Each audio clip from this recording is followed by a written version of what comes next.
Can you hear me? Okay. All right. Well, first of all, welcome and thank you for coming. I see some new faces. And before we start, we just want to bring your mind to this place. There's so much happening in our life all day long, and yesterday and today and tomorrow, things will go on. But for this next 2 hours, you are here, and so you want to bring your mind here and get a lot of the chatter out of it. So let's just do a little 7-point meditation. And all that 7 points stands for is the posture of the body. And so we sit back straight, keep your back not too tight, just like a stacked coin, straight. The legs, for those that are seated, can be in a cross position, call it Vajra position, either full or half. But most of us are sitting on a chair, so just make sure your feet are flat on the floor. Your arms are loose here, but then the right one goes on top of the left, and your thumbs are touching each other. And just right about slightly below your navel, resting on your lap. Your head is slightly tilted. Your jaw and mouth are relaxed. The teeth are just slightly apart, and your tongue is on the palate behind the top of the teeth. And your eyes can be shut or they can be slightly open. Okay?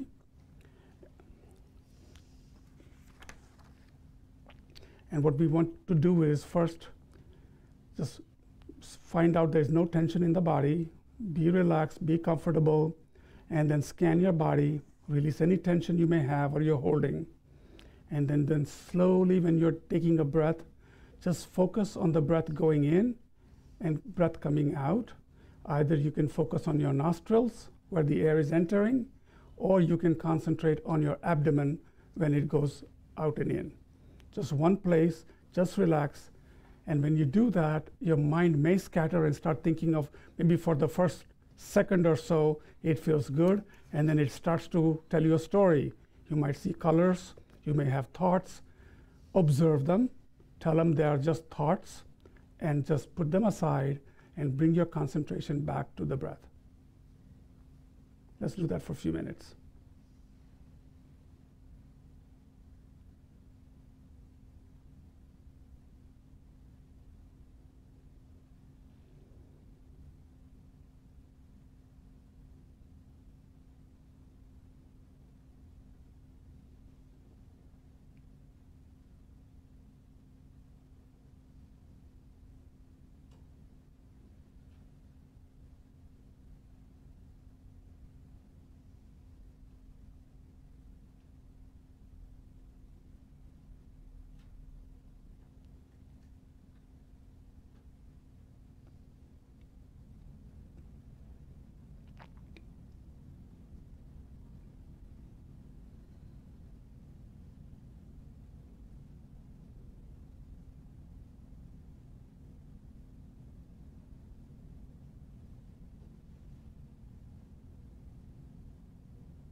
Let your mind be flexible. Don't get tight. If those lot of thoughts come in, just again observe them, acknowledge them, let them go. Just like the flowing water. You see the leaves going by, you see the leaf, but then it goes away. Or just like a beautiful sky, just a cloud, it will go away. Same way. I'll lead you right into motivation.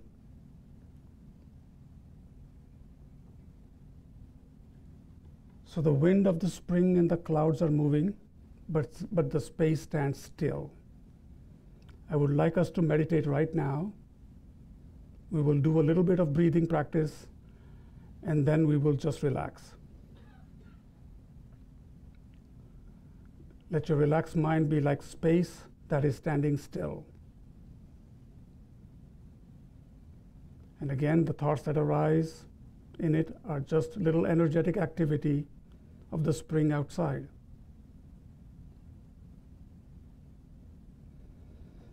The reason for this is to get a perspective of the thoughts as thoughts arise within your mind, including the thought of I.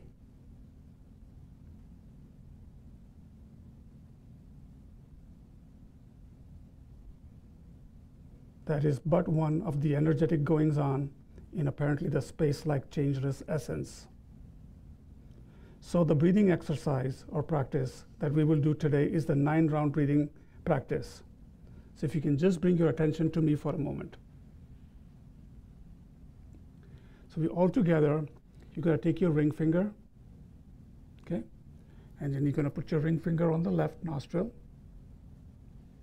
You're going to inhale, right? So just watch me. You're going to go very nice and slowly right to your abdomen, not uncomfortable, not so tight and holding it on, and then just relax and just close your right nostril and exhale. So that's using the left hand. You do that 3 times, okay? Then you take your right hand and you're going to start with the right side.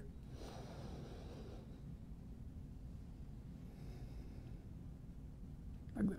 You do that 3 times. And the 3rd time, you're going to take it in both nostrils and exhale from both nostrils.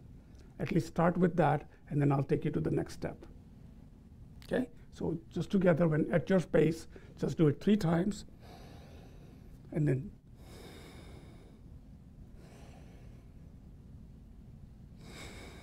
but nice and easy.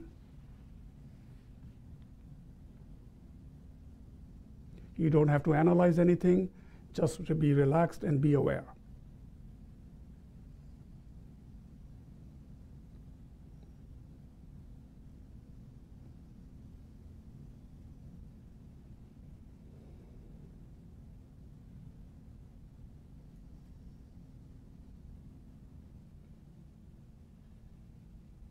This is great to take a lot of some of the obscurations of the day out. It clarifies your mind, and you want to be thinking about maybe at the last couple of breaths that you're practicing, all the 2 classes that we've gone through. Maybe you want to just keep in mind of what is it that you've learned, what is it that you're here to learn, and imagine how wonderful it would be once you know this wisdom of emptiness to lead all living beings from their misery into happiness by means of that attainment. And why do we even say those things? We've talked about bodhicitta. We've talked about bodhisattvas, how important it is. We gave you a little piece last class about bodhicitta. And if everything is interdependent, you are no different than I am. We are all interconnected.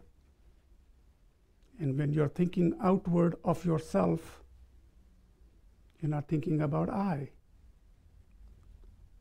Very important.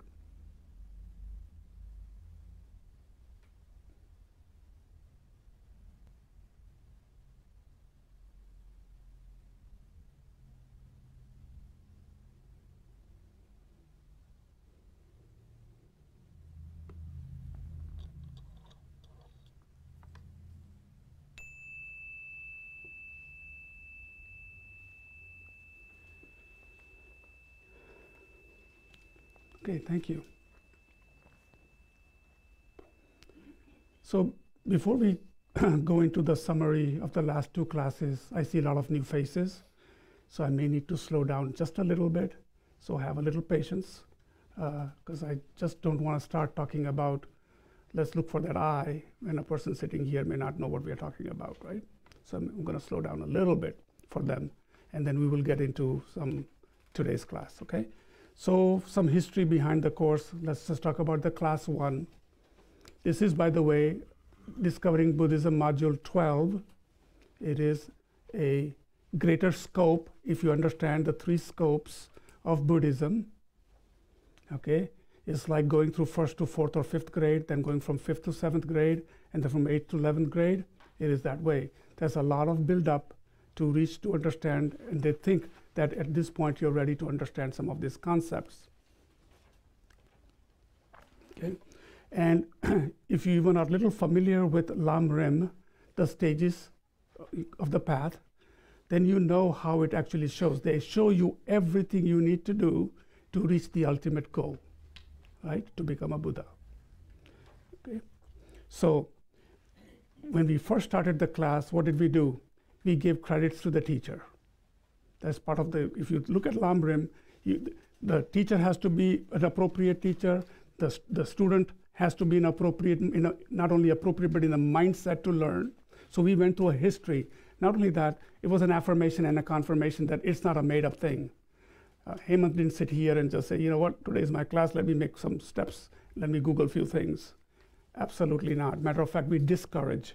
We think you need to look at who wrote it, follow the lineage teaching that comes all the way from Buddha, the masters that have debated over years and have said, this is the way it is. So it's important to know that lineage a little bit. And it also gives you a little bit of conviction inside you that this is just not some author that wrote a book and we're just deciphering it. No, this has been going on for that 2,500 years. Okay. So what did we do? I introduced you, we first started by saying we're not going to have jargon, and I immediately introduced you with some names of people that sounds like a jargon. So it's important because these names, as you read your PDFs or as you are reading about it, you will hear those names again and again. And for right now, all you need to recognize, these names are important. The name Chandrakirti. And you've heard now that out of all the schools, the one that we follow, which we will talk about in a second, Chandrakirti is the one that really came up with that conviction that this is what emptiness is all about. We talk about Shanti Deva all the time. There are some other names like Arya Deva, Nagarjuna, and we will introduce today Dharmakriti. But just know that these were masters, philosophers, some of them were logicians, and they spent years and years and years reading and understanding and meditating on Buddha's teachings. That's what we need to know. Okay. We also talked about the teachings came straight from Shakyamuni Buddha, and then we went into how he wrote 84,000 teachings that came out of his discourses.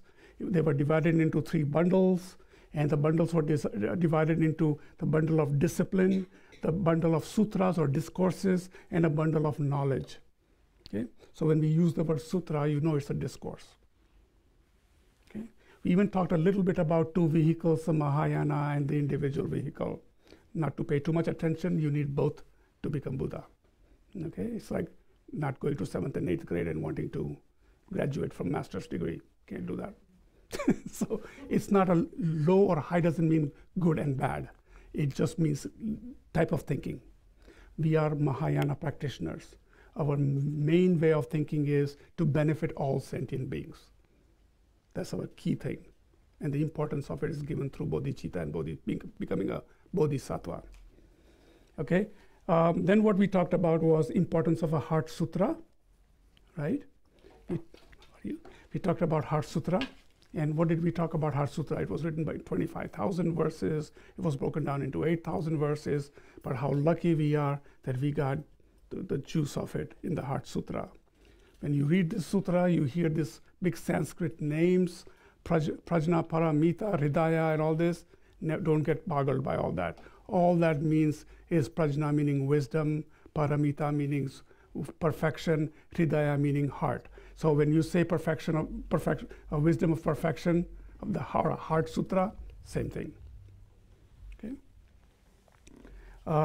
We did establish a little bit of base before going into emptiness, thinking about the 2 truths, the relative truth and the ultimate truth.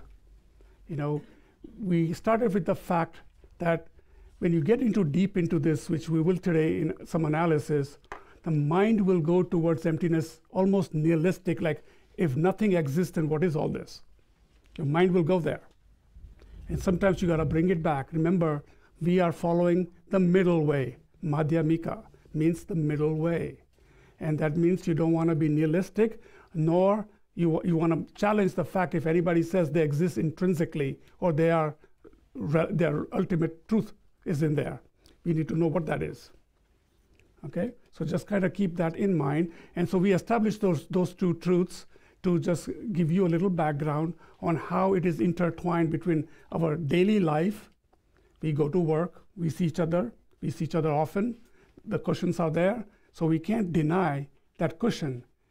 What we are really trying to understand is that cushion existing in its own self? So we are learning about how things exist. It's not denying the fact that it exists right now. it's how it exists. That's what we are trying to decipher. So keep that partition in your mind, because when you get in the subject matter, it starts to take you to one thing. If this is empty, that is empty, this is empty, then what does exist? Then we will talk about that a little bit more today, so you can kind of put a little perspective on it. Okay? So far, so good? I know there's 2 new people in there. I just want to make sure that I'm giving some background on this class, okay? We also talked about, we use these words all the time, method and wisdom. Okay? What does that mean? And we say those are the 2 wings. You need both wings to fly. But somebody had to sit down and think, what is method? What is wisdom? So you already know we have a logical side and a practice side, how we behave, what we do. So when you think about becoming a bodhisattva, developing bodhicitta, and your practice is to become that, that's your practice side, the method side, how you do it. And the logical side is, what is it? And that's what we're studying, emptiness. Okay? The emptiness, the English word emptiness, automatically takes you to something that is either it's full or it's empty. So our mind fights that word. There are many ways to identify the word emptiness. You can say selflessness, identitylessness, shunyata, emptiness, ultimate truth, right? These are all synonymous. Okay? Yeah. It also sounds so negative. Right. When you say something like, oh, it's empty, and then you say, what do you mean it's empty? Right? It means nothing. And that's not what it's saying. So keep that in mind, that when we are talking about this, these questions will come up, but have a flexible mind to understand where these the masters are leading us, or where Buddha is leading us. The second thing I want to talk about is then we got into a little bit of lineage, and we talked about the wonderful legends of Nagarjuna.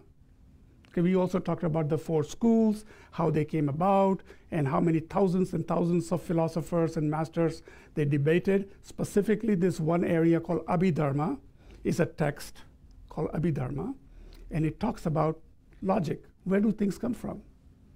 And they actually debated at one point, if you chop everything down to the atoms, then atoms must be the real thing. That's how it all started. Then they took it next step. But if my mind doesn't see that atom, does that atom exist? That kind of thinking went on. And ultimately, Nagarjuna came up with the middle way of looking at how things are. Okay? And Chandrakirti, his student, also started to pull a real piece out of it, and that's what we study.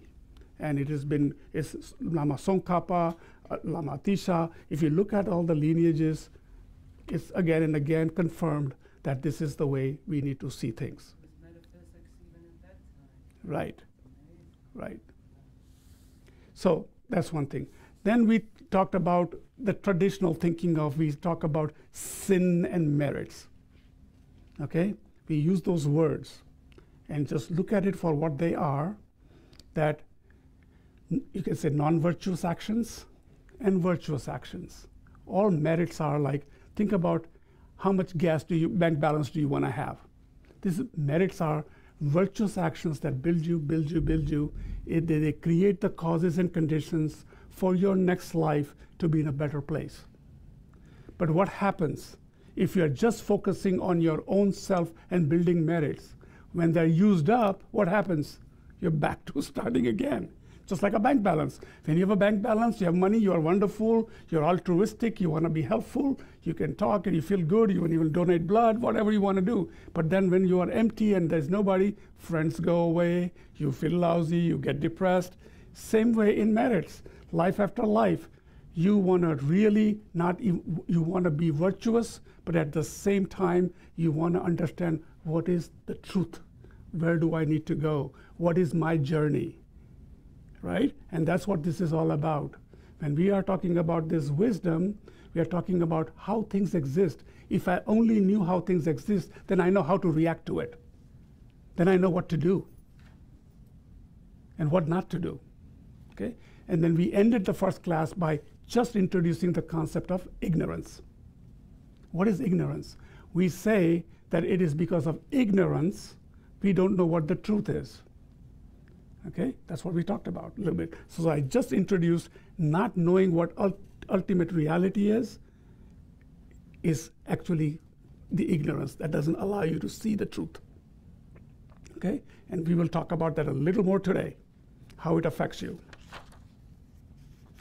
We went through a couple other things. We went through, oh my goodness, we talked about wisdom and emptiness. We even introduced very briefly the 5 paths of bodhisattvas. We talked about the 10 stages of bodhisattvas, talked a little bit about 12 links. So for those people that are new, Buddhism is very precise.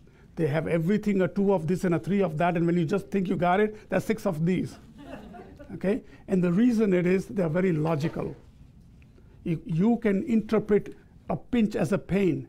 They will tell you 3 different pains. Even when a change takes place, it's painful.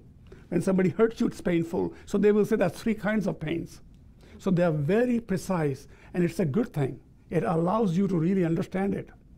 Okay? So take it that way. So all it is 5 paths is when you are on a journey to become a Buddha or a realized being, there are certain paths you take. And I'll just rattle them off, not to worry about them. You are in a path of accumulation, a path of preparation, a path of seeing. Then you get into the meditation stage. And once you are in there, 100%, no more learning, you are enlightened. That's the path they take. And there are stages in between. Okay? And there are 12 links to this cyclic existence. What do we mean by cyclic existence? This birth and death cycle. We are born, then life starts, we age, and then we die. And so how does that happen? And it starts with the word ignorance. After ignorance, because of ignorance, you do certain activities. As soon as you do activities, now the awareness grows around it, right? And then we have a name and a form to everything. And then that becomes real for you. Right? All of a sudden, your 6 senses come in and want to touch it, feel it. I like it, I don't like it. You start that. Then you start to crave for things. Then you grasp for those things. You develop feelings for them. Right? This is how this whole cycle begins. And then what happens? You crave for existence the way you do. And then when the time of death comes, your thought is on to, I want to be who I was. Where am I going to go? I don't know where I'm going. So I like what I am, and I am here. And so that becomes your next seed that starts. But if you look at it, Buddha says that life cycle is dukkha. That means there's suffering. There are little pleasures too in there, but typically the pleasures don't last. And when you're dying or sick or something, there's a problem in life. And this birth and death. Death is not very pleasurable for a lot of people, right? So this is a cycle, and if you want to get out of it, I have the way. So anyways, so in class 2, we went into reciting the Heart Sutra. Again, we discussed Heart Sutra in the class 1, but we brought it down, and we talked about Heart Sutra, and then we realized this was a conversation. So Buddha is sitting in a very nice location, place called Rajagira, Vulture Mountain. So they say the place was right, the time was right, all these bodhisattvas ascended there, and while he was in his perfect concentration, due to that, there is a conversation between these 2 names, Shariputra asking question to a bodhisattva named Avalokiteshvara. Don't worry about the name. It is a conversation in presence of Buddhas through Buddha's perception. And it talks about how should one understand what is the truth in general, paraphrasing it. And it goes very quickly, and it says, the son of the lineage or the daughter of the lineage who wishes to practice this activity of profound perfection of wisdom should look upon like this correctly. Those 5 aggregates also are inherently empty of existence.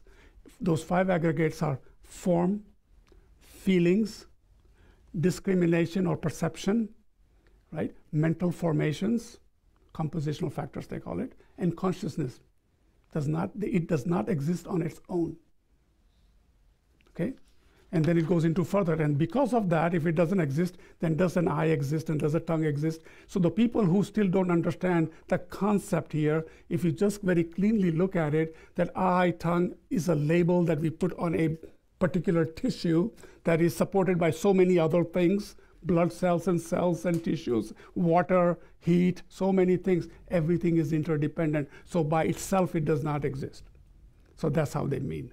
So things inherently in nature are like that. That's what they're trying to say. And we'll go into that. And then they made that whole Heart Sutra into a concise way of looking at it, and they used the mantra, Tayatha gate gate paragate parsamagate bodhisoha. Gone, gone, gone beyond, gone way far beyond, be it. Okay? And if you think about it, are three distinct paths, the low, the middle, and high. You start here, you start to understand, you practice, and you go beyond. You can also say going to the other side. Paragate also means going to the other side. But in these terms, it is our mental state that is reaching a certain level. How wonderful. If you can just say those words in your mind and know the meaning behind it, then it means a lot. It's a whole sutra put together in those words. Okay? So in the end, Buddha says, well said, so it's a confirmation, and that's how the Heart Sutra ends. So then we talked about we should generate some level of what they call 6 perfections. We talked about that when you're sitting here and you're listening, develop a mind of a generosity mind, be open to it, have some ethics, morality, have some patience while listening, have some enthusiasm or joyful effort to come here and learn. And then what you're developing is the meditation or concentration. And in the end, you're going to develop wisdom. All bodhisattvas, all people on the path practice this all the time. Make sense? It's just a beautiful way of looking at things. If you have these 6 perfections, you are on your way all the time. Okay? And you have to contemplate those things. I mean, this is not the class to talk about what is generosity and what is patience and all that, but just remember those 6 perfections. And we have to be flexible to understand these things. Allow your mind to understand, learn, listen, contemplate, and meditate. If you don't listen, then you don't have the knowledge. And if you don't have the knowledge, you cannot contemplate. And then what are you going to meditate on? So it's important to keep your mind open and understand. Questions will come. Obviously, this subject is a little hard to first get in the mind. So there will be questions. But think about it, listen to the entire thing, write it down, and we'll be more than happy to discuss it. And if I don't know, we are just so lucky to have Geshe-la here. And we can certainly take advice, right? So we can then discuss it honestly.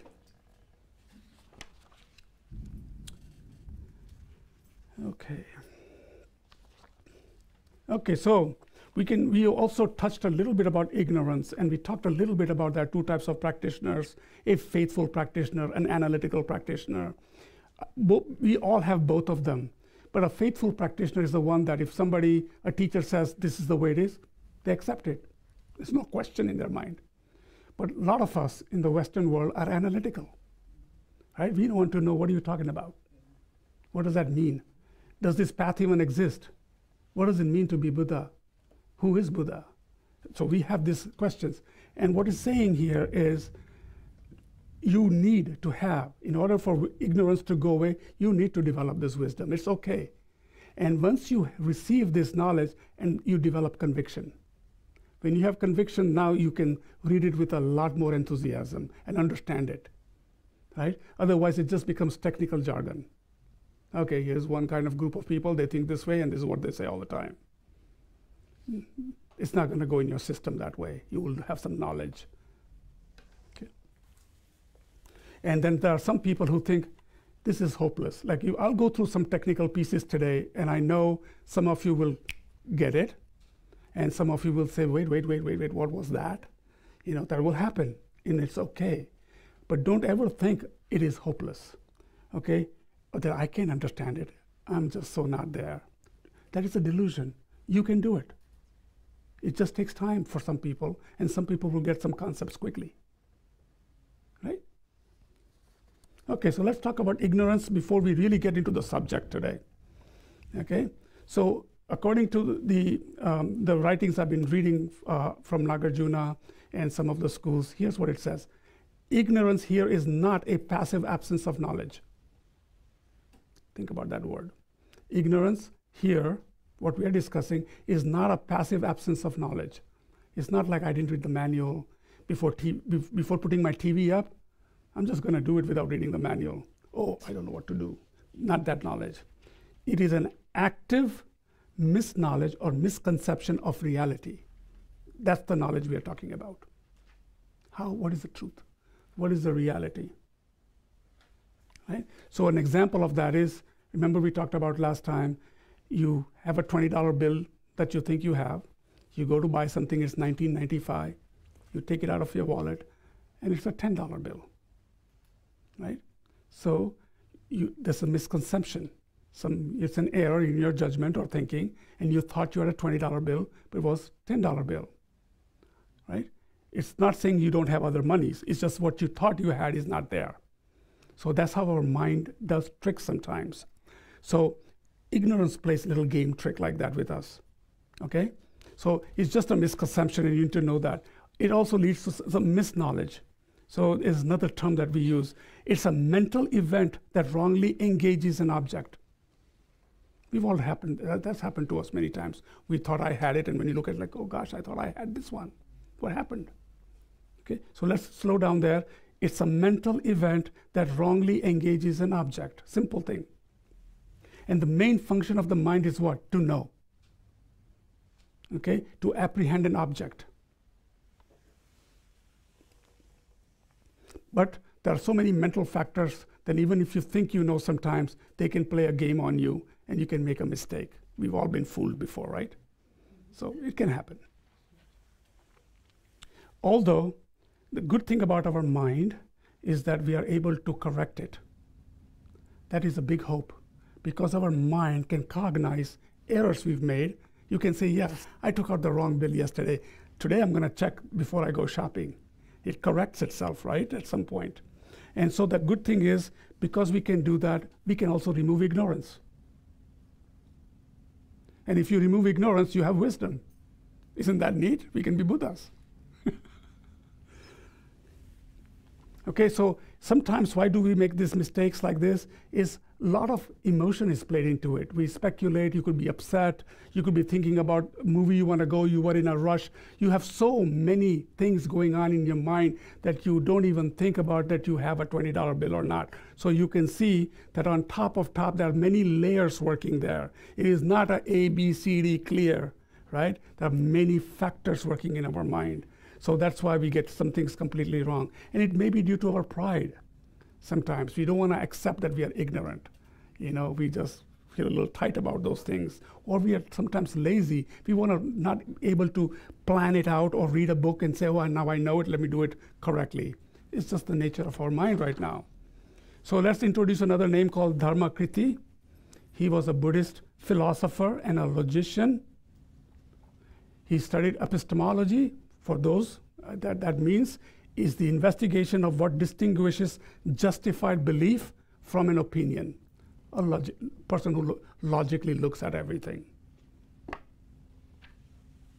So I will take some time to read some of these things as we go along, because I don't want to miss a critical word. Some of these sentences, just by missing the word, you can misapprehend what I'm trying to say. So I want to be a little careful. So he says the innate function of the mind is to apprehend things as they are, as they appear. Okay, so for example, external conditions. You can look at a bush and say, oh, I think that's a person there. Maybe the light is low, and he appears like a guy, or a person, or a woman, and you will say, there's a person. So our mind will immediately see there's a person there. Okay? Internal conditions, if you're on medication, or if you have a jaundice or a yellow fever, you may see the word yellow, but it's not yellow, right? There are many other conditions, internal and external, but our mind immediately apprehends what appears. That's the first thing it does. And also strong emotions play a role. When you're upset or something is not right, you don't see what is in front of you sometimes. You just create a story right in front of you. But all cause of distortion is superficial perception, and it can be corrected. That's the good thing.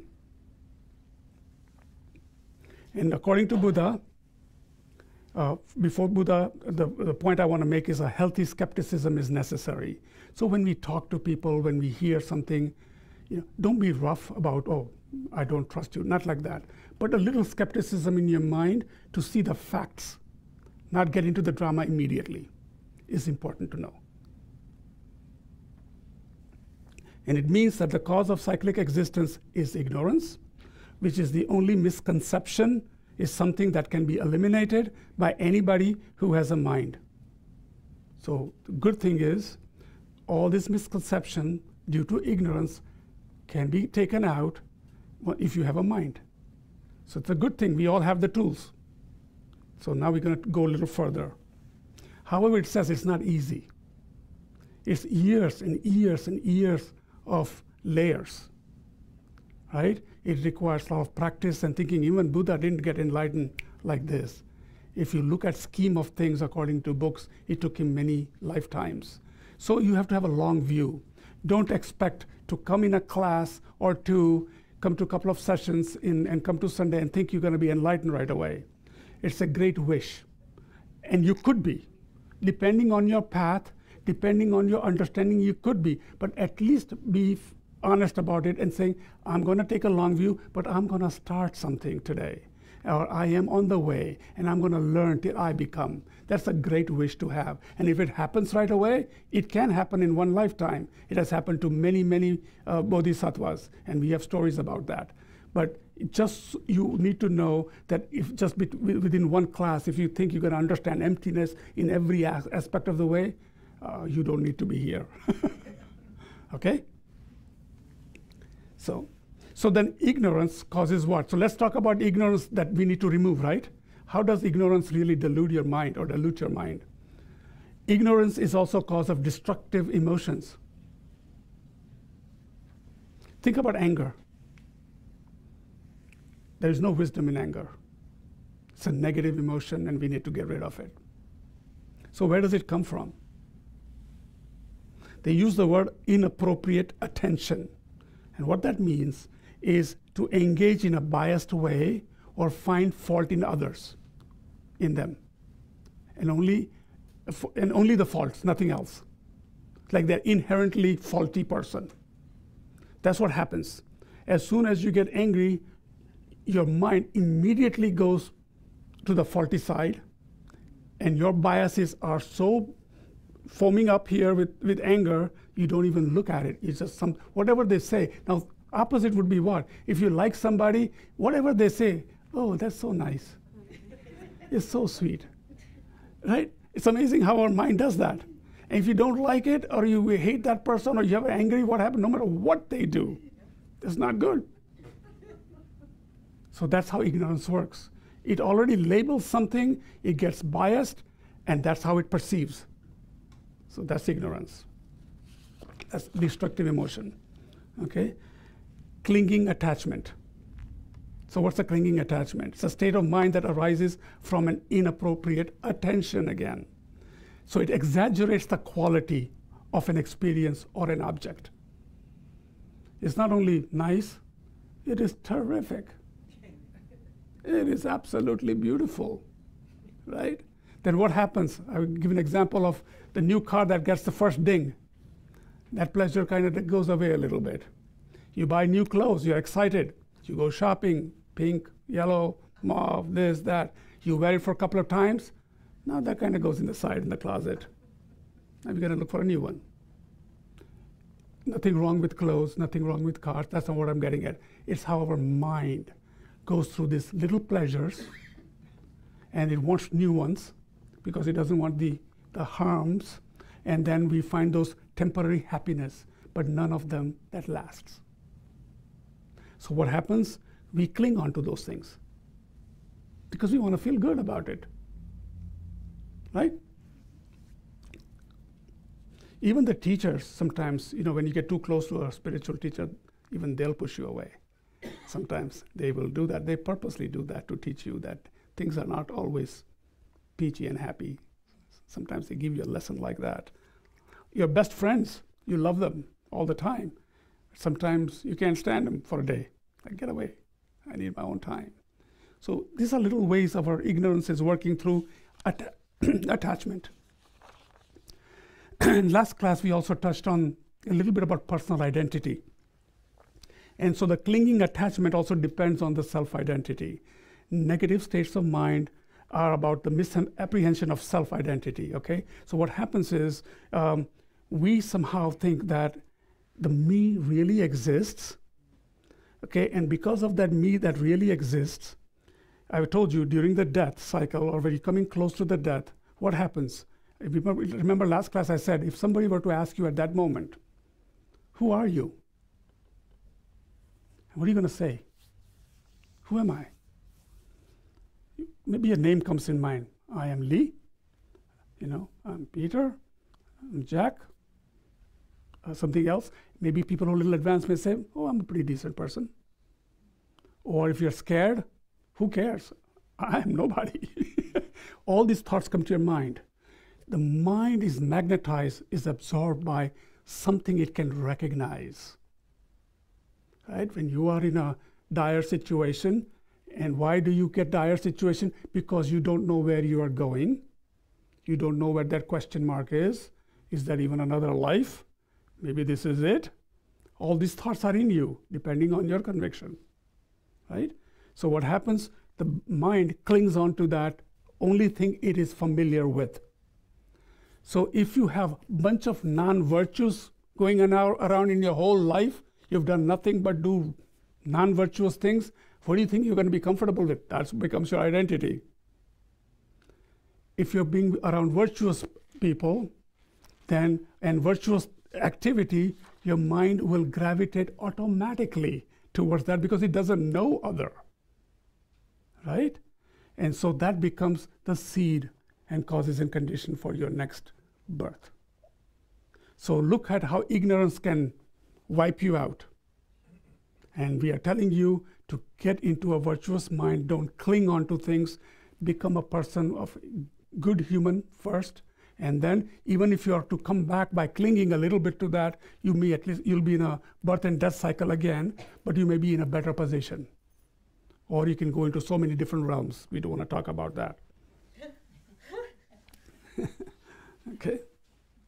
So Buddha recommends that we habituate ourselves with virtue and identify ourselves with being virtuous people. Matter of fact, it says this requires we generate such an image when we die that this is helped by outer circumstances we die in and inner disposition. Your surrounding that you've been dealing with and the inner disposition of who you really are. That will go with you. And it says, just take a refuge. If you're, but you also have to be very careful. You are under, depending on the circumstances of the death, how quickly it happens, or you're laying in the bed and it's prolonging, or whatever the case is. But your mind, even if it comes a little bit of sense in it, it will go and cling on to what it's familiar with. That's all I'm trying to say. So you should be familiar with the virtuous thoughts and don't cling on to these things and into the wrong anger and mind and possessiveness and all those things. All right? So you can see this is how we live in.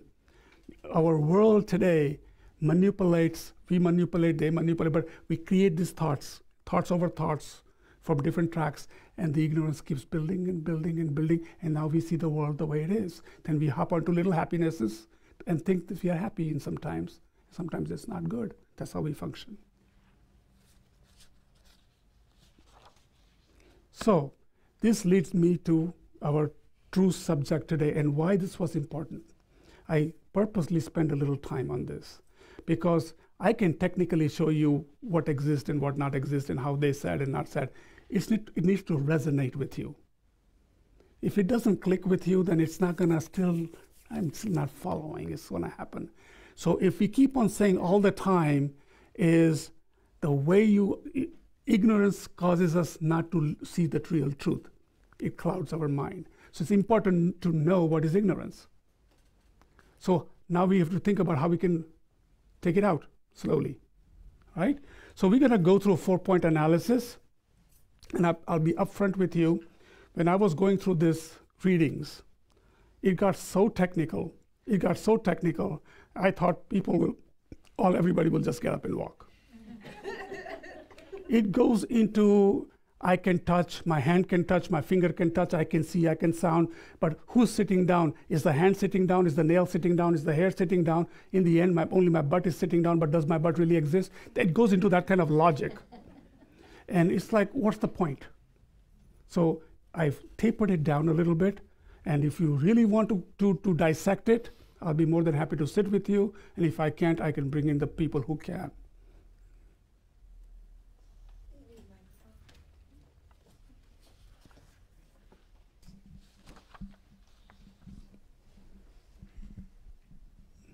Correct me if I'm wrong. Correct me if I'm wrong. Ignorance is that we are ignorant in the way we see things, which we all are going to be that way because at birth we are taught that everything is different. So what I used to think was, okay, it's me. I'm stupid. I did something that is ignorant. But if I'm correct in my thinking now, then it is really the way that we all have been brought up, that we all think of ourselves as this is Billy and this is a ball, and they are independent of one another. Correct. And so that when I went to that, then ignorance was easier for me to accept. Correct. And you will see in this analysis precisely the point. The whole thing goes around in the circle, and it comes to this one conclusion, why our mind does this. That's the whole idea of this 4-point analysis. And to your point, it will talk about that. And for me, emptiness never works mentally. I have to say emptiness of inherent existence, and then it clicks. So when I was in India last year, I said, because the teacher was throwing out emptiness, and I said, for some of us, you go there, but until you go to the English word, which is empty. And so it doesn't, now I see it a lot better, but I have to put all those words together for it to be concrete. Absolutely. And that is why I prologued it by saying, take a long view. Some people, it will click. Some people will not click till they filter out these things. All are right. It's not about they're advanced and you are not. Each one of us have so much accumulated, or the way we were brought up, or traditionally what was important to you, what thoughts you've had, how you manufacture things. You can use the word ignorant or not knowing, right? Whatever it is. But as soon as you start to say, our mind's nature is to know, and our mind's nature is awareness. And as soon as you start to even get a glimpse of it, your behavior will change, number one. Then you will challenge yourself. Am I seeing this correctly? Am I reacting correctly? Those are all steps to filtering out that ignorance slowly. Instead of getting mad and saying something, maybe the first step is to just stop saying, maybe I don't say anything. Okay, let him say it. I'll go away. Maybe tomorrow we'll talk. That's the beginning. You're not going to jump straight to, this is empty, he doesn't exist, so who cares? It's not going to happen like that. Let's talk about those things, okay? Let's talk about step by step how we think and how we're going to get there. So if it gets a little technical, don't get too concerned. We can slow down, we can talk about it, but there is some logic to be applied. If you say things are not there, then you have to prove it is not there. If you say things are there, then you have to prove it really exists. Show me it doesn't. Correct? We normally do that, don't we? Okay, so the way they use this, the 4-point analysis, I'm going to say what they are, and I will remind you in between not to lose your mind on the overall bridge of what we are trying to build. What happens is when you get into this analysis, your mind gets into that picture, that vision, and saying, wait a minute, what does that mean? But remember the large picture. We are trying to remove the ignorance of not knowing how truly things exist. Or the I, or the self that we think is so concrete. How do I find that? Where is it? And it's easy to say, it doesn't exist. It's made up. But you feel it. I am here, you are there, I see you every day, you are my friend, you are my Facebook friends, I eat food, I'm hungry, I go to school, I go to job, then what is not I about that? That's our first thought. So now, when you get into the knowledge, the wisdom says, that's true. That's what we do. But if you really, really look for that I, it doesn't exist the way you think it exists. So it gets into that a little bit. So for that logic to take place, we have this 4-point analysis, okay? So identify the person or I as it is misconceived by ignorance. Another way, identification of what is to be negated. These are the words that confuse people. What are you talking about? Okay? You want to find that and think it doesn't exist, or does it exist? So you have to negate it. If it truly is there, you have to say yes or no. So the second point says, deciding if that I or the person existed the way it is misconceived, then it must be findable in relationship to this body and mind complex. Because we can say, right, sometimes we say, yeah, my name is Jack. And I say, well, Jack is just a name. Yeah, but if you look at this mind-body complex, that's the label Jack. That's who I am. That's our mind, right? Right now, that makes even sense. So in relationship to mind-body complex, or if that is not what I is, it must be independently of the complex. You have to put that in there because you're putting logic in it. If you say you're there, then it must be there or it's not. So they do this analysis to look at things logically. And then the last thing is proving that such an I or a person is not findable in relationship to body and body-mind complex. So the first two are the most important. Then they're just looking for the places. Is it part of you or not? Okay, and this is where the mind starts to go a little wacky, like say that again. So one more time, 4-point analysis. We are looking for that person or I. It says, let's identify that person or I as it is misconceived by ignorance. We've been saying because of ignorance, we think who we are and I and all that. So let's look at it from that angle. And so that's what, and we want to negate that. Is it there or not? And then deciding if that person or I existed the way it is misconceived, then it must be findable in relationship to this body and mind, or it's independent, right? Just leave it at that, and we're going to look at that for a while, okay? So why do we do this? So its first point, it says, if you don't do this, the logical reason, otherwise all the logical reasons in the world will not affect the ignorance. If you don't have that conviction and really either find it or not find it, then you have a conviction. My I exists. Maybe for you, I doesn't exist. You have to be convinced. That's why they do this. They also give a very good example is that it's like no matter how many powerful weapons you have, but if you don't know who the enemy is, what's the point of having the weapons? So that's how you're looking at it, okay? Don't get discouraged by these words. All it is a logic that's looking, if we say that this I does not exist, everything is interdependent, sounds all wonderful, even makes sense sometimes, but are you convinced and you want to prove that it truly does not exist? That's all it is about. Okay, so this is a logical way of going about it. Can you repeat the third one? Sure. I'll give you all four. We'll even do meditation on it. So the first one is identifying the person or an I as it is misconceived by ignorance. You will also see in your readings the same thing written, identification of what is to be refuted or negated.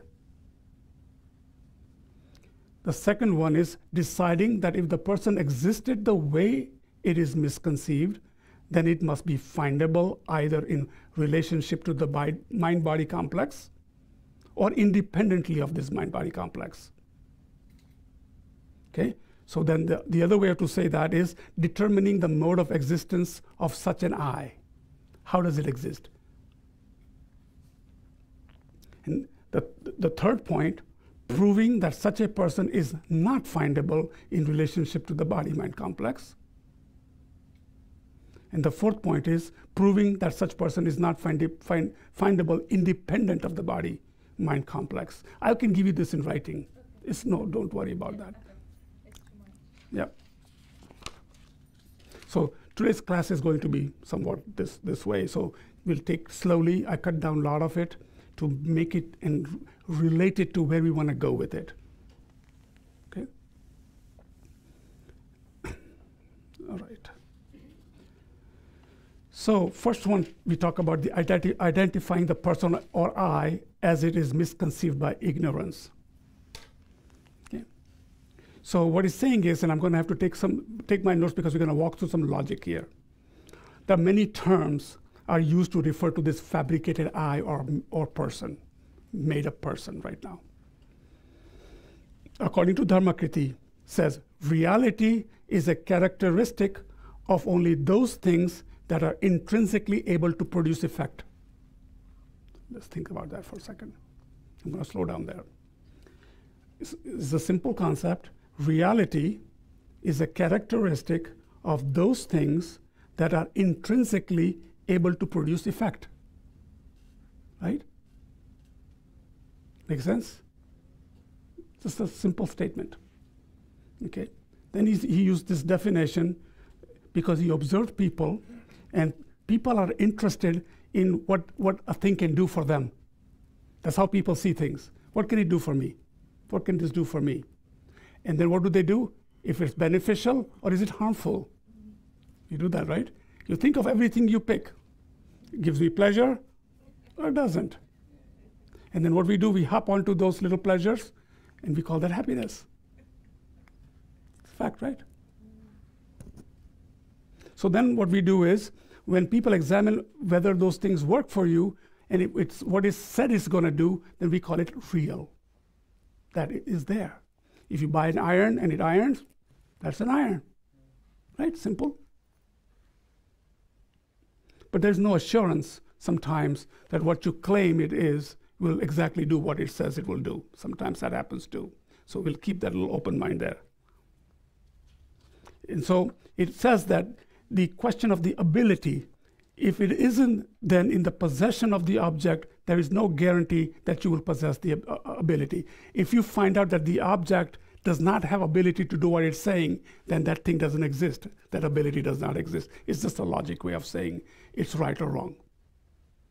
Keep it at that. So we'll take an example. Now, a bunch of examples to get to the same point, but in a different way so people can apprehend different points. So let's take a look at a candle flame. According to Dharmakriti, he said, furthermore, that for a truly existent things are unique in terms of time and space. To be truly existent, it has to be truly existence in time and space. They exist in one place at one time, because when they function to produce an effect. Okay? In other words, what it's saying is, anything that exists on its own exists in one time, in one place, and they have an effect. So candle flame is a good way to look at it, because these words play games with your mind. You don't follow it cleanly, but we will break it down, slow it down, so that you can understand it. So let's take a look at a candle flame that has been burning for 24 hours. It is not another candle flame, it's the same flame that's been burning. So from moment to moment, if you look at that candle flame, is the candle flame that you're looking at the moment the same as the candle flame before in the previous moment? And it's not. Our mind says it's the same candle burning, but if you look at from a moment to moment, is this candle flame the same as the previous candle flame? This candle flame is an effect of the previous candle flame. Logical so far? For at least most of us. Okay, so each thing, if you look at momentarily, it exists in its own, it creates an effect, and the thing continues. You can look at it differently. From a very mundane level, it can't be same. The wick is going down, it was yellow, now it's blue. It was tall, it's short. You can look at it from that angle too. But if you just look at it from from a realistic point of view, how we look at things. So this is, and the reason we are doing this, guys, what does this have to do with emptiness? Right? We are creating a logical mind that says, okay, you've been saying I don't exist. So I technically need to find out where is that I and what is that I. They're taking you through examples of how mind perceives things and what mind does. So this is why, and they have different examples. And I got to keep an eye on my watch here so we don't get too much into this. So the flame of the previous moment ceased to exist when this moment of the flame arose. Okay, now comes very interesting one. Let's take a cup. Okay, I'll use this as a cup right now. So this cup exists at one time and can be characterized as being able to hold water. I can drink it. So let's think about a general cup. When I say the word cup, what comes to your mind?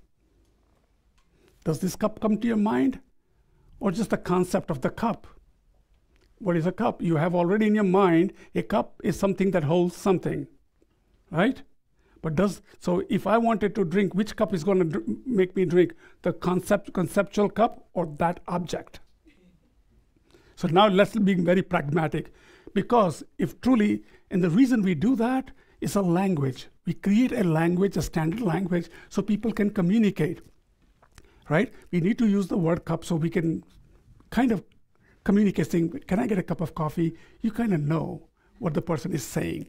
And all it is a created concept with a name and a thought. So when I objectively look at something and saying, this cup, if a picture goes to cup as a whole, and then this cup, two separate things, according to our mind. When we see the word cup, it is already ingrained in your mind that it's a cup. There are many cups in your kitchen cupboard. There are cups right now in China being made. There are many cups all over the world. Which cup? So when I'm drinking, will this object cup that we've titled cup come to my mouth, or all the cups come in? According to Dharmakrithi, that cup, the concept of the cup is empty. So we need to focus on the object directly, and it needs to be in one time and place and needs to create an effect to be real. Okay? That's a logical way of looking at things, guys. Okay? According to the Western mind, we call those things universals, things that apply in general. When I say certain thing, a bus, you're not going to look at, you kind of have an idea, the thing with the four wheels that takes a lot of people. But I bet you some people will think of a school bus, another of a Greyhound, another one of a different bus. We all have our concept of a bus. It exists in your mind, but it's not an objective reality right now. It's just words. Does it make sense? Okay, so that's why I'm doing it in such a way that we can try to fathom some of these things, okay? So although the universal cup is everywhere, Dharmakrithi would say, it's just a creation of my thought. It does not exist. That's how they look at it, logically. Okay, let's take a look at Harry Potter. It's a really good one. Everybody knows Harry Potter? Story, movies, Harry Potter. So Harry Potter is a creation, a name, has a function. You can even know he's in Midland, England. In summer, he lives at a certain place. He probably has a very good life, but it's a figment of an imagination by an author who wrote a book and gave Harry Potter a life. But in your mind, when you think of Harry Potter, there it is. So does Harry Potter exist? No. It's just a fabricated, just like everything else is. Our mind consistently makes a word for language purposes. It looks at it as it really exists. And then we look at everything as a whole. So we take it a little further. I'll read this. This is a little statement that will put perspective on this. So the word by word, for something to be true, for something to be real, according to Dharmakrithi, its essence must be objectively established and not artificially ascribed by words and thoughts. Also, the essence must include the ability to perform a function and to be unique in time and space. That's objective. Emily, I can give you this in writing later on. Don't just listen. Allow your mind to just open it up. we will have these conversations. Doesn't go very like, I read it many times, to really, really be able to say something about it. So very easy for something to be true, for something to be real. According to Dharmakriti, its essence must be objectively established, not artificially ascribed like Harry Potter, or by words and thoughts. But if you look at everything, it is all words and thoughts. Everything. This wall, your name, you, me, color, cushion, they're words. Then we have to now say, well, the cushion is there, so we have to objectively look at it, saying, is there a cushion there? Or is it just a name and a thought that we provided, something that looks like that, a cushion? So are you looking at the cloth? Are you looking at the sponge underneath it? Are you looking at the thread? Are you looking at the color? Where is the cushion? So then, Maska, it's kind of in line, but how do you prove the existence of the subtle level of consciousness? I get the point that there is no I, but if you get down to a subtle level of consciousness, how do you prove that? You've got aggregates together, you put the label on it, you strip away the I, the Kevin, but how do you prove that subtle level of consciousness, does it exist? Well, there is an example they give you. Form and appearances and these forces come into play. They give you an example of rainbow, which I'll go through in a minute. So think of it this way. Look at a foam in a running water. The foam takes place. It's got movement. It's got things happening. But so many things are working to make that foam appear at that point. The river is flowing. So many things. It's being splashing. Think of the creation. It's being impermanent. Many aspects of things are moving along. But they do say that there is subtle energy there because it is appearing. It is being perceived, and it disappears again. It comes to the beach and again becomes a foam. So in that way, look at the rainbow.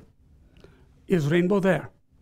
You see it, but then you can say it is a specific reaction of moisture and light. But then neither the moisture is a rainbow, neither the light is a rainbow, but the rainbow appears. We appear like that, and that this subtle energy that makes this happen, it is probably so minute, it is how phenomena works, that because of causes and conditions, a rainbow appears. And we give it a name, and as soon as you give it a name, we think it's real. So we'll talk about that. We'll dissect that. It just takes a little time to get to the point, otherwise it throws people off, right? So I'm gonna talk about that. So let's go back to that cup again and occupying space. So this gets interesting now, okay? So when we look at this cup, what is occupying the space is that cup. It is unitary, and if this was a coffee cup with a ceramic, so let's take a look. Think about a cup in front of you. There's a beautiful ceramic cup, right? So it's unitary, single, homogeneous. You can all agree to that. It occupies that space and time, location, okay? Or is it discrete particles occupying individual space? Think about that.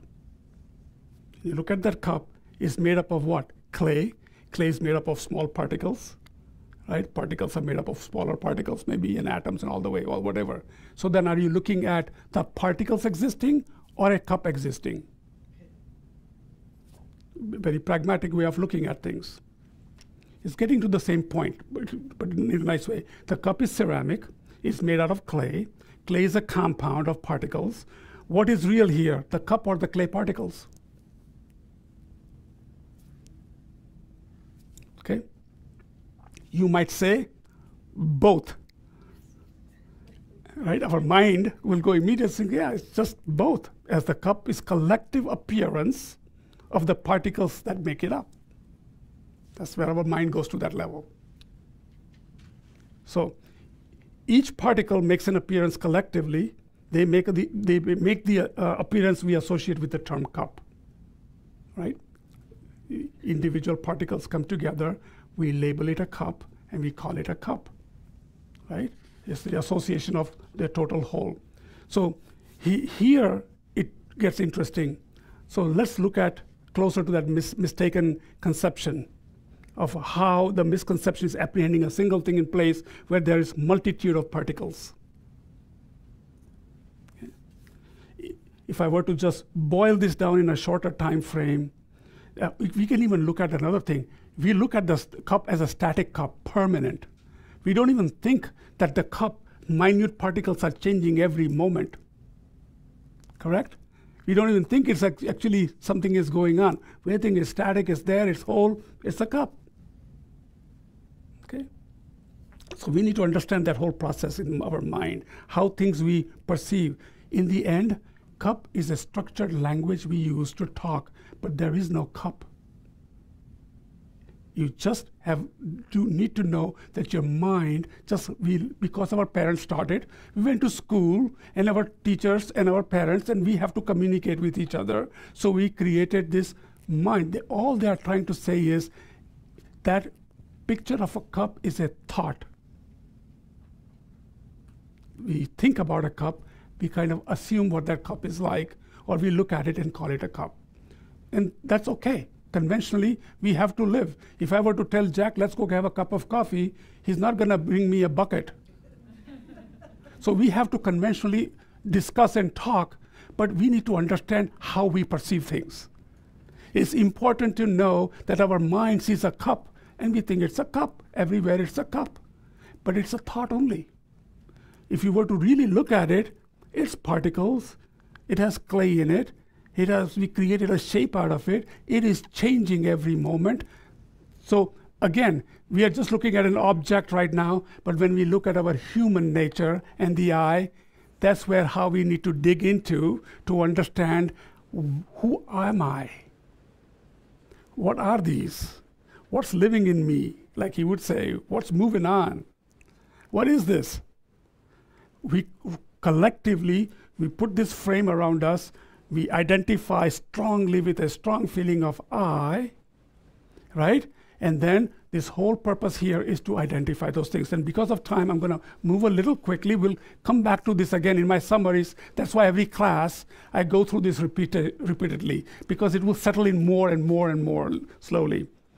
But now it goes into further, and this Dharmakriti even says that we see things that way because this is how our mind conceives it. True? It's all in our mind. We make it, so we create a thought, that's how it is. But Chandrakriti, the one that we follow under Nagarjuna saying, hold it. You can't put this entire thing on your mind. Because mind itself is an element of change. Think of that for a second.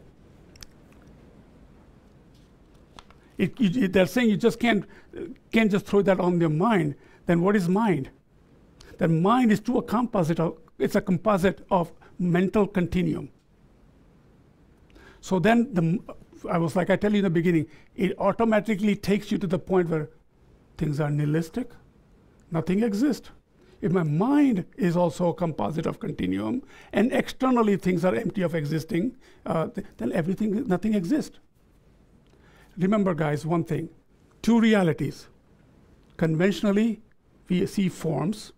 I see Anna. I see Adriana. Your form is there. We perceive it. What we are trying to find out, we're not denying the fact that you have a form and there's a form and I see it. You are trying to find out how you exist. So you've got to keep that separate in your mind. Don't take one concept of ultimate truth to think nothing exists. And this is where a lot of people get very confused. You need to contemplate it that way. Forms do appear. They appear because of causes and condition. But when you look at each thing on its own as if it intrinsically exists, it does not. That's all this is all about. The tree, you see a beautiful tree. I've been talking about that tree. You see a tree. But when you look at it very carefully, you have a label called tree. We even sub-level it. That's an oak. That's an hickory. We have all these things because of what it does, what it looks like. We create those labels. We create a picture. All hickories must look the same. All oaks must look the same. But when you really look at the tree, you look at the components of it. You look at how interdependent that tree is with other things, water, earth, bugs, name it, is all interconnected and dependent arising, right? We all are that way. And a lot of these things that we create is because we create out of language and in our mind through thoughts. Could we talk about a jumping eye? Jumping eye. Because, yeah, no, I was thinking, no, if we could talk about a jumping eye, let's see the flame. There's the flame at one point, and the other is different. So the eye is jumping. So The previous moment to the next one, but you still have an eye. I say the jumping eye. No, it's, let's say you jump from this life to the next one. What is the thing that is remain that you could identify as yourself? No, because you see, when we die, we bring the experience that we have, let's see, in the previous moment, and this is the thing that we carry on. right. So I'll tell you in short, before we go to the meditation, all that, to just satisfy your mind, there is a very subtle energy. Okay, we can go to that subtle energy goes on. Okay, and the causes and conditions that you have created by your activity is like a seed, goes with that subtle energy.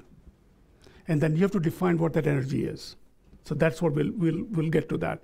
And we need to go through certain things for the class so that we can, I told you I will get to your point because everybody wants to know if this is what happens when you think nihilistically, if nothing exists, then what is it that moves on? Where are we going? How is the next life form? And you can go into cycle of the 12 links, how the birth takes place, how we, all that is fine, but you're looking for that, right? So I can just tell you that there is the subtle energy. That's all it is right now. The phenomena is such. It is changing. It is impermanent. It is moving. Many, beyond our concept, things are happening. You think around you right now, how much oxygen, how much nitrogen, what your cells are doing, what your mitochondria is doing, how genetically you're predisposition, how many hairs are for. It just has so many activities going on in the change. There is something going on. That subtle energy that brings all about around you moves on. Okay, so we can talk about that. So all we can say is just like that rainbow example I gave you, just think about it, appearance do happen. All we are trying to find out, is that rainbow real? Then you find out, wait a minute, I see the color, the violet, indigo, blue, green, yellow, red, I can see that. But there's no rainbow. We named it a rainbow because it's appearance, right? It comes from moisture. Moisture is not a rainbow. It comes from its own other dependencies. That whole phenomena is like that. Appearances come and cycle goes on. It just does these things. Okay, 8:20. Okay, we can go on and on. I have so many examples. Look at the boundaries we create between countries. The birds don't know anything about boundaries, do they? Do they think I'm flying to Mexico or Canada today? Or I'm going to Argentina? They apparently didn't get it. We drew it on a map. If boundaries or borders were real, then the earth, the water, the fire, everything in there has to be concretely a border. Otherwise, there's no border. We just created it in our mind, on a map, on a Google map maybe. Okay? So anyways, in the end, what it comes down to, we have to develop qualities and develop a lifestyle to be able and be at least have the capability, use these faculties that we have on a spiritual path, this understanding of how things are, very important. Okay, so there's a meditation on I, or I can do a 4-point analysis meditation, 10 minutes. Maybe we can do the 4-point analysis. Because we haven't covered the points in detail, you may lose, but I will pick it up. Or let's do maybe it's better to do meditation on I. And the next class, when we do come back, we'll do a meditation on 4-point analysis. Fair? Because I don't want to get more complex. Right now, guys, we have 10 minutes, so we'll go through this, no problem. Just remember, phenomena, how it is, how things are in phenomena. Just remember simple things. Everything is interdependent, right? There's dependent arising, and due to causes and conditions, we move from life to life. Okay, there's something that moves, and what is that? And if you look at it intrinsically, does it truly exist on its own, or does some other functions are working to do that? It's just the way things, you look at the ocean, look at how things, how the leaves form, all because of dependent arising. Okay, but because we are human, we want to know what is that me that wants to move to the next life. We can talk that when we do 4-point analysis. So today we're going to do a meditation. So let's do a meditation. So meditate like this. I am sitting here. So close your eyes, relax, open your mind. So meditate, I am sitting here. Each of us can think, I am sitting here. I do not seem to be a construct like Harry Potter. I am not fictional. I exist. I am real. I perform functions. Harry Potter performs functions too, but only because the author said so, not because he actually did so. I perform functions, speak, move around, cast a shadow, all these things I do by myself. I am real. So then question, which body is sitting there? Whose body is sitting here? Are you thinking about your body or someone else's body? Well, usually when a person thinks I am sitting here, they're referring to their own body. So then think, does your body really belong to you? Why not? There are no slaves around here. It's your body. Well then, is it your body that's doing the sitting, or are you doing the sitting? Or are you both identical? The body is certainly sitting. You are certainly sitting. Are there two sittings that are taking place, or one sitting taking place?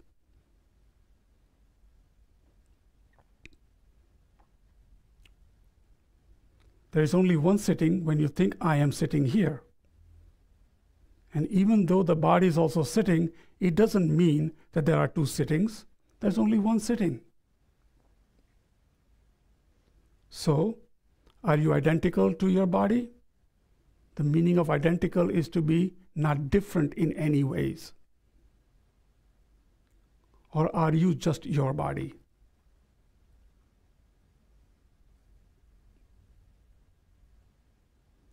Do the expressions I have a body and the body has a body have exactly the same meaning for you?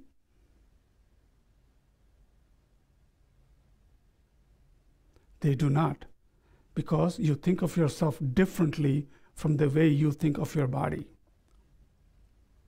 And yet, there is still only one sitting taking place, not two. If the I was a real object, then it would be either identical with the body, or this would have to be two sittings going on. Perhaps there is a third possibility, namely that the body is not sitting. Think of it. I am sitting, but my body is not sitting.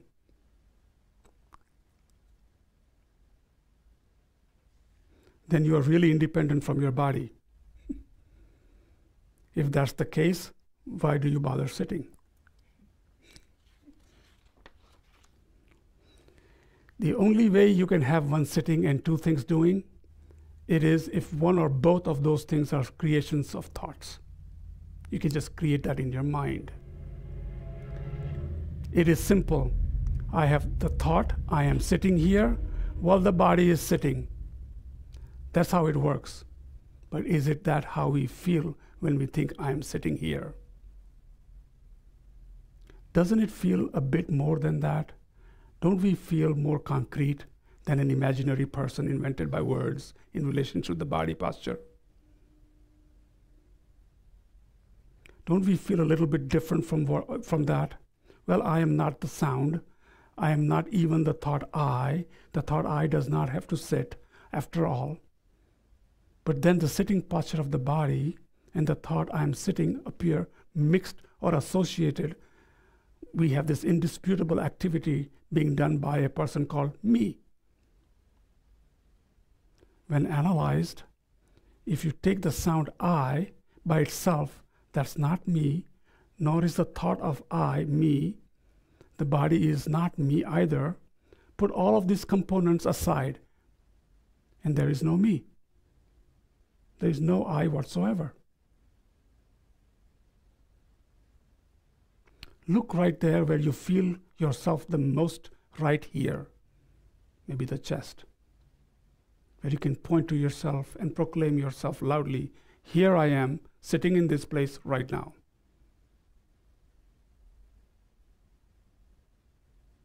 How quickly this fantasy is dismissed, like a bubble popping, when you consider how different the part of your chest covered by your pointing finger or the hand in front from who or not what you think you are. Let me repeat that. How quickly this fantasy is dismissed, like a bubble popping, when you consider how different the part of your chest covered by your pointing finger or hand is from who or what you think you are. Something it feels hard as a stone right in the center of the chest, such as when someone calls us stupid. That sensation, however, does not require a solid object to be felt.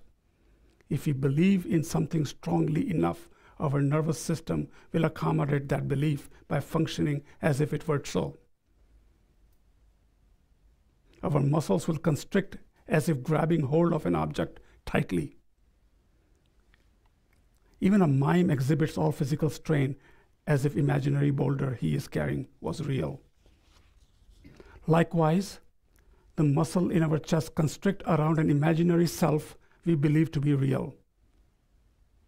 We have an unfortunate habit of believing indiscriminately that objects exist as they appear. However, our mind is capable of generating appearances without any objective fact. People believe in existence of unicorns, dragons, other fantastic creatures, only because they are described with words and drawings in books. Although we can imagine such things, it doesn't mean that they are real. An object may appear as if its presence was made known by a sheer force of it appearing to us, like a reflection appears in a mirror, to the force of an object placed in front of it. However, an object may appear, though subjective rather than objective. It may be creation of words and thought. We may, out of habit, believe that objects exist in their own rights because this is how they appear to us. But when analyzed, we discover that they never existed that way. Not even an atom was ever really there. You can believe in a real self, and you can even give it a name. You can claim it is the agent of all sorts of activity and provide it with a history, but it was never ever there. The Buddha said, the person, ourself, never truly existed, not even a part of it. Never ever was it really there as a concrete entity.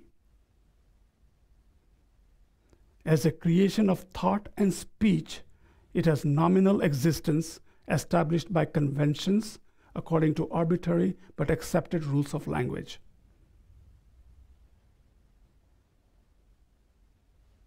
As such, it is there. It has all kinds of qualities. It even performs functions that are conceptually attributed to it. But that self, that me, never appeared to you or anyone else through the force of its own existence.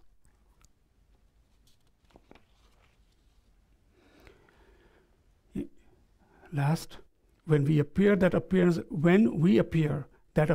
does not arise in the mirror of our mind through the force of the person in front of it.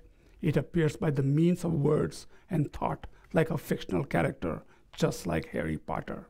Our mind is a magician that makes fantasy appear as reality. It's an illusion.